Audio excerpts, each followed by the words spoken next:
Per què? Perquè el Cretaci inferior és distensiu, la península es separa, vull dir, són materials tots distensius, hi ha unes conques obertes, que és tots aquests grisos d'aquí, més la muntanya de Prada, tot és d'aquesta època, del Cretaci inferior. Vale? És a dir, són uns petits mars, vale? I tal. I quan acaba això, aquesta distensió, quan acaba aquest rift, generalment, a veure, els rifts acaben treguent, s'acaba esquerdant i surt magmes, volcans i tal, com passa a l'Àfrica. Però aquí no arriba això.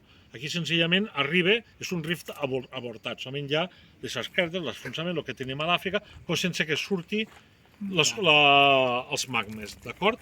Llavors s'atura, vale? Per què? Perquè Àfrica comença a empènyer i tanca aquestes cicatrius, d'acord? I comença, i això passa justament al peu d'aquesta cinglera. Al peu d'aquesta cinglera ja comença el Cretaci superior. I comença amb un pis que és molt, molt curiós, que se'n diu Cenomania. I es caracteritza perquè té un microfòssil que és característic, d'acord? Llavors aquest microfòssil se'n diu prealveolina. Vale? És un microfòssil que solament està aquí i tal, i és un indicador. Què té interessant? Com ho sabem que aquí s'atura tot això i tal? Perquè senzillament aquesta capa de Cenomania ho invadeix tot. Tota la franja del Pirineu està per tot arreu. Vale? Això vol dir que s'ha aturat aquesta bestiesa dels mars que s'estan esfonsant, de petites conques i tal.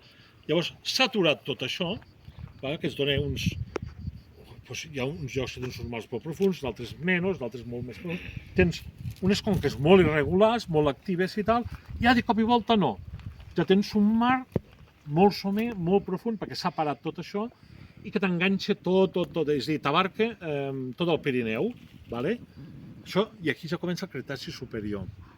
I aquesta capa està a la base, és una capa prima, que és la que hi ha a Coll de Nargó, aquell cingle vertical, allò és Cenomania, i allà comença el Cretaci superior, que està a la base d'aquesta. Quin gruix més o menys estàs parlant? Generalment és un gruix irregular, però no més de entre 5 i 10 metres.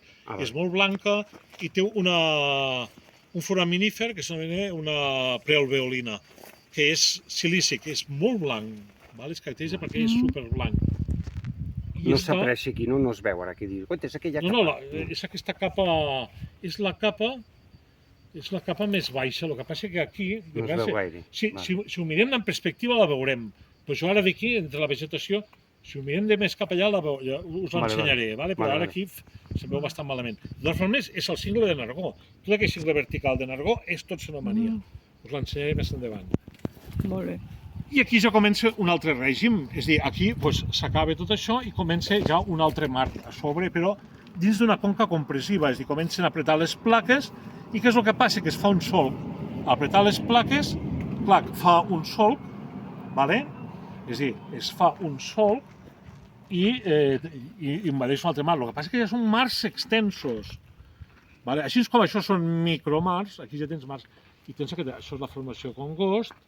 Una mica abans n'hi ha una de més tova, que és la formació Reguard, després ve la formació Congost, i per sobre ve la formació Anserola, que té els micràsters, que això les veurem en el següent curs, la gent que ve al següent curs, i després formació Vallcarga, tota una sèrie de formació, que és Cretaci superior, que en aquest curs no està previst veure res, que es veu en el curs següent. Que ja tens els micràsters, ja són formacions de mars molt profuns. Hi ha turbidites, són superprofunds, són uns mars, perquè s'obre un gran canal també d'extensió i llargs.